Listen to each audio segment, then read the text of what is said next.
The Capital One Venture X card is my catch-all card. Now, for those who aren't familiar with what a catch-all card is, this is going to be a card that you're going to want to use when you are spending at a place that doesn't have a bonus category attached to it. Because you may have a card specifically for if you go to the grocery store or go out to a restaurant, but say you happen to be spending at the dentist or you need to get your car repaired. Well, instead of just using any old card in your wallet that will probably only give you 1x back in those categories, you want to have a card that's going to give you a higher multiplier in all of your spend. That would end up being something like the Venture X, and there are other catch-all cards out there, such as the Citi Double Cash card, and also the Blue Business Plus card with American Express. But ever since the Venture X has come out, this has been the best catch-all card out there due to the additional benefits that are attached with it. However, very recently, US Bank launched a beast of a card, which in my opinion is now the best catch-all card out there. This is the Smartly card. Now, you do have to have $100,000 invested with US Bank to unlock all the great benefits of this card, but if you do end up meeting all the requirements, this card is going to give you 4x back uncapped on all of your purchases. Now, getting 4x back or greater in a category isn't something that's unheard of in the credit card world.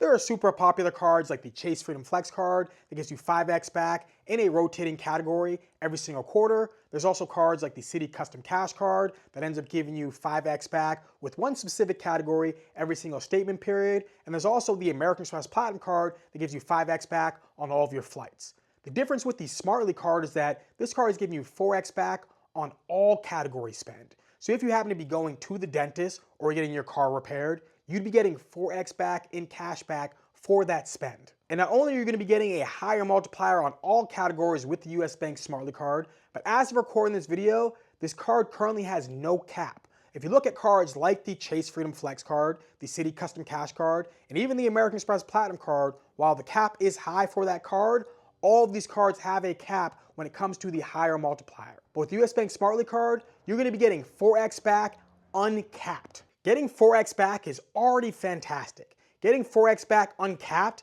is setting a new bar. Now, obviously, not everyone can transfer over $100,000 to US Bank, and a lot of people don't want to have to even go through that entire hassle, even if they can. But if you can do it and you're okay with being able with moving investments to US Bank, and then if you happen to be leaving your job and say you have a retirement fund that you can move over to US Bank, this can end up being a smart card to get, even if you happen to be someone who's into the world of points and miles.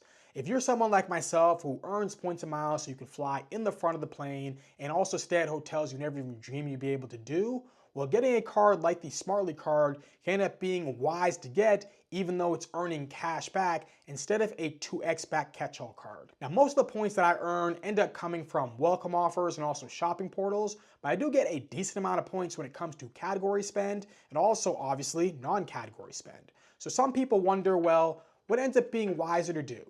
Get myself a card that's going to give me 2x back in points, or get myself a cashback card that's going to give me 4x back in cash back. Getting the cashback card most likely will end up being the better way to go because of the fact that you're going to be earning a 100% return with that cashback. You're going to end up doing greater things with all that additional cash back than you would be able to do with those points you're going to be earning. So I've seen on the internet before the question be asked, what rate of return would you need it to be for you to want to earn cash back over earning points?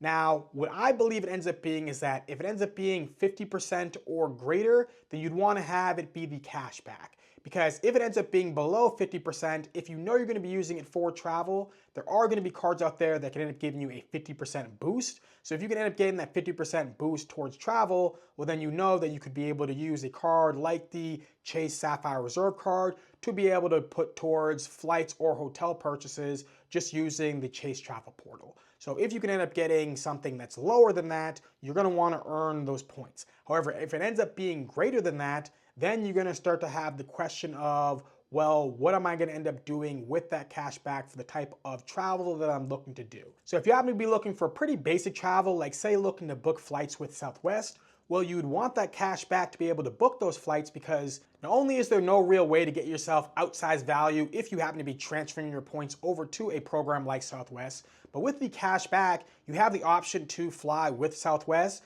but say all of a sudden United decides to have a lower fare or Delta or one of the other airlines, well now you can end up using that cash back to pay for the cheaper flight, and when you are going to be using cash, you know that you're always going to be able to earn points when you are going to be using that cash back for the purchase. Whereas when you are redeeming points, if you happen to be going through the travel portal, then you can earn points for specifically flights. But if you happen to be transferring points over to a program, you're not going to be earning points when you are redeeming points. And if you do happen to be using the travel portal and it happens to be for things like hotel purchases, well, you don't end up even earning points for that category at all. Now, when you start looking for things that are outsized value, this is where the numbers start to get interesting, but you can still be able to see that in many instances, the Smartly card will still end up beating a 2x back catch-all card. Let's do a hypothetical scenario to where we have the Smartly card that's going to give us 4x back cash back on our spend, and then we also have whichever favorite bank that you like giving you 2x back catch-all. Even though Chase doesn't really have one that earns you points,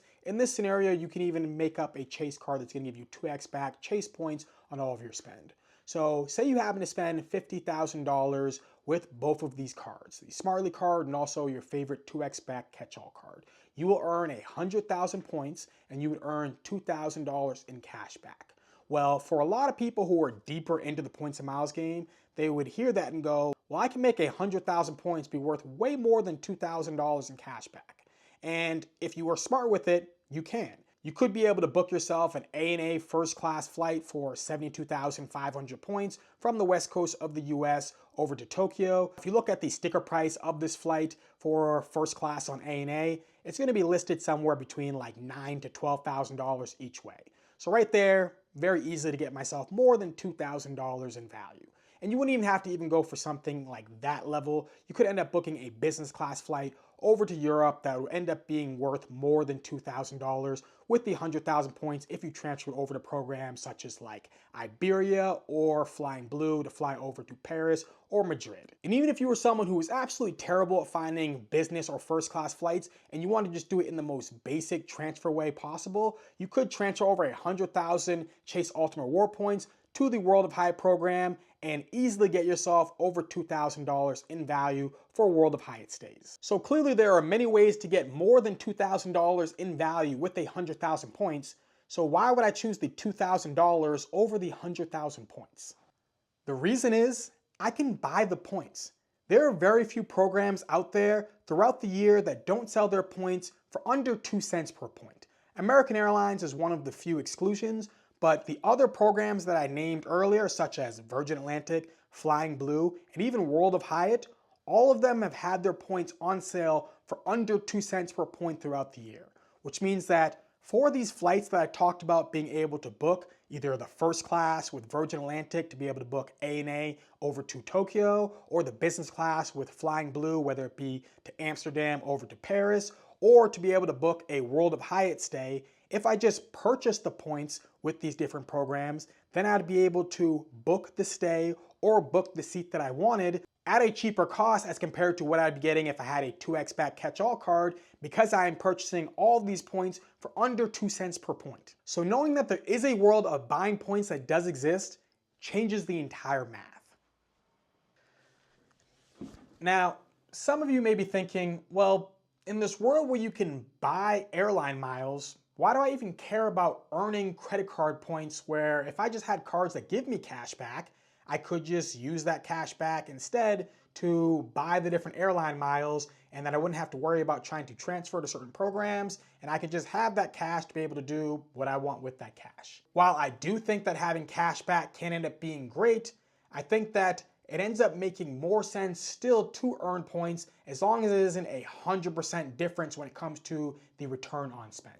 The reason for this ends up being that there are a few benefits that you get with credit card points that you don't end up getting when it comes to purchasing airline miles or hotel points. For example, if you decide to transfer over your points to hotel programs and airlines, there's not going to be a cap on how many points you can transfer. There may end up being a cap on when it comes to a specific transfer, but if it ends up being, say, 999,000 points you can transfer for one transaction, well then you could just end up doing 5 transactions if you had 5 million points and you want to transfer over to a specific program. The cap that the World of Hyatt has for purchasing their points is only 55,000 points. Now some of the Hyatt hotels that I've stayed at and some of the ones that you may want to stay at, with only 55,000 points, you couldn't even get a weekend at that property. And also excluding the World of Hyatt, when it comes to programs like Virgin Atlantic or Flying Blue or Avios programs, these all programs are ones that have transfer bonuses pretty frequently throughout the year. So if you could take advantage of a transfer bonus, what you'd be getting as a cash out rate for many of your points can end up being a really cheap buy for what the points would end up costing. So what I mean by that is that if you end up looking at something like a transfer bonus of 30% over to British Airways, well, if you're looking at the cash out rate of your Chase Ultimate Reward points, it pretty much end up being that you're buying the British Airways Avios at that 30% boost for only 0.77 cents per point, which is much cheaper than you'll ever be able to buy any Avios at any time. So although these airlines may end up having sales for their miles at 1.2, 1.3, or 1.4 cents per point, well, if you could take advantage of a transfer bonus, now you're getting it for significantly cheaper at even that rate if you end up thinking of your points as being a cash out rate of 1 cent per point. But one of the big things that you can get with the Smartly card that you're not going to be getting with the points that you have in your Chase Ultimate Rewards account or your American Express Membership Rewards account is going to be interest. A lot of people in the points and miles world stack up all of these points in their account and they just sit around collecting dust, not doing anything other than depreciating because of the fact that all the programs that they can transfer over to are just going to end up devaluing over time. Whereas the cash back that you end up earning with the Smartly card is only going to be appreciating if you end up having it even just in a high yield savings account. So when you are ready to be able to purchase the points, you're going to end up having more cash than you originally had from what you earned with the spend on the card. So if you're someone who's big on the side of earning points, but you're not super confident when it comes to the side of redeeming points, and you have all these points just stacked up in your accounts, well, it could end up making a lot more sense to have cash back in those accounts, and then when you are ready to take these different flights and stay at these different properties, to just purchase something like Hilton points or Flying Blue or Air Canada miles that you need to be able to book the flights and hotels that you wish to stay at. So is the Smartly card the best catch-all card? I think so. Specifically if you are getting that 4x back, because 4x back on all purchases is currently unmatched. But although I think that it's currently the best catch-all card, I do not think that what US Bank is offering, giving you 4x back uncapped in all categories, is sustainable. And US Bank is known for adding a cap to their cards that they used to have no caps with before, such as like the Altitude Go that had 4x back uncapped with dining. But then they added in a $2,000 cap. I believe it's every quarter. So now the Altitude Go is in the same category as something like the Citi Custom Cash Card, or at least with the Citi Custom Cash Card, if I want to, I can switch the category. So I'd actually put that card above something like the Altitude Go now because of the fact that they added in that cap. But if you already have investments with US Bank and you're looking for a great catch-all card, then there isn't one that can end up beating the Smartly card. But hopefully you enjoyed this video. Let me know in the comment section down below, what are your thoughts about the US Bank Smartly card? Do you think that it is one of the best cards that has ever came out? Or do you think that it ends up being not sustainable, so you're not gonna go through the process of trying to get it? Now, if you happen to have any questions about this Smartly card, you can drop it down in the comment section down below. I'll do the best I can to answer it. If you happen to be interested in any cards, check out my links in the description box to learn more. If you do decide to use any of my links, it does really help out the channel, and I'll be incredibly thankful for your support. And if you want to become a points and miles booking expert, go to Points Travel 101 to get my course. It will save you a ton of time when it comes to trying to figure out how to find award availability, and you'll be able to fly in the front of the plane with a glass of champagne. And if you happen to really like this video, do me a favor. Hit that like button, hit that subscribe button, share this video, and have a beautiful rest of your day.